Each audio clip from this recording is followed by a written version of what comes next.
এই চরিত্রটা কিন্তু 2007-08-এর দিকে, ঠিক আছে? এটাও কিন্তু আমার মেন মোস্ত কামাল রাজের তৈরি করা, ঠিক আছে? ভাই বড়দন গানটা একটু শোনান। এটা এইভাবে কেমন এইভাবে যেটা ভাই বড়ধন রকের বাঁধন বাবার অভাব করলে পূরণ। আমি হচ্ছে 18 বছরের হোয়াটএভার। এখন মানে আমি জানি এখানে আমার সবার শেষে কথা বলছি, সময় বেশি পাবো না।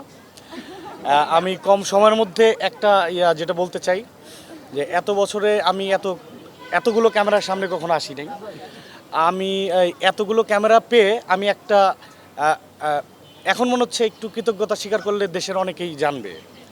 আমি এরকম একটা প্ল্যাটফর্ম চাই, এর থেকে অনেক বড় প্ল্যাটফর্ম চাই যেখানে আমি বলতে পারবো যে আমার মেন্টর মোস্তফা কামাল রাজ, মানে যার কারণে আমার ছোট্ট ছোট্ট চরিত্রগুলো মানে এত প্রাণবন্ত হয় শুধুমাত্র রাজ ভাইয়ের কনফিডেন্স। আমি ভীষণ নার্ভাস কারণ একই জায়গায় বসে আছি। Thank you. যেভাবে দর্শকের ভালোবাসা পাই, এই দর্শকের ভালোবাসা পাওয়ার আগে মানে আমার প্রতি যে বিশ্বাসটা রাখে আমার মেন্টর, এইটা যেন অব্যাহত থাকে। Thank you.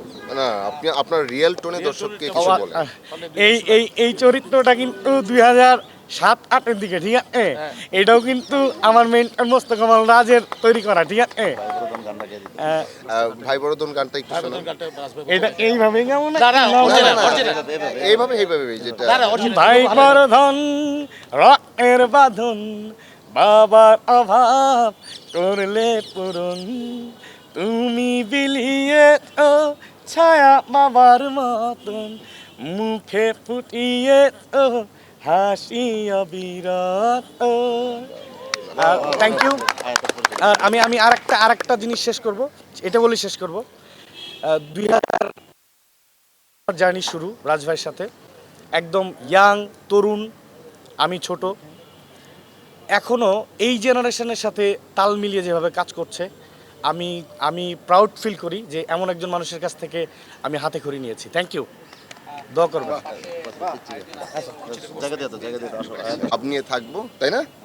আর আমার শালা সবসময় হাসবে, মানে আমি ভিলেন আর সে হচ্ছে হিরো, এরকম একটা পর্যায়ে যাচ্ছে। তো কন্টেন্ট কি চিন্তা করছো, তারপরে কি বানাবো বা কি এক দুইটা? আমরা ব্লগ করতে পারি, ব্লগ বানাবো। শুধু ব্লগ বানাবো? ব্লগ বানাবো, গেমিংও করতে পারবো। আচ্ছা, ঠিক আছে। তো দুলাভাই হিসাবে তো অনেক ভালো একটা মানুষ, রিয়েল লাইফেও অনেক ভালো একটা মানুষ। বাসা মামা, সে যখনই আমাদের একসাথে সিন হতো সে আমাকে সবসময় খুশি খুশি হাসি মুখে আমাকে বুঝাইছে কি বলতে হবে কি না বলতে হবে। আর আমি খুব গ্রেটফুল রাজমামার জন্য। রাজমামা আমার বিশ্বাস করেছে, আমাকে ছোট একটা রোল দিয়েছে। আর বাট এটাই অনেক বড় রোল। হ্যাঁ, এটাই অনেক বড়, আমার জন্য তো অনেক বড় একটা রোল এটা। সো আমি পুরা রাজমামাকে অনেক গ্রেটফুল আমার রাজমামার উপর।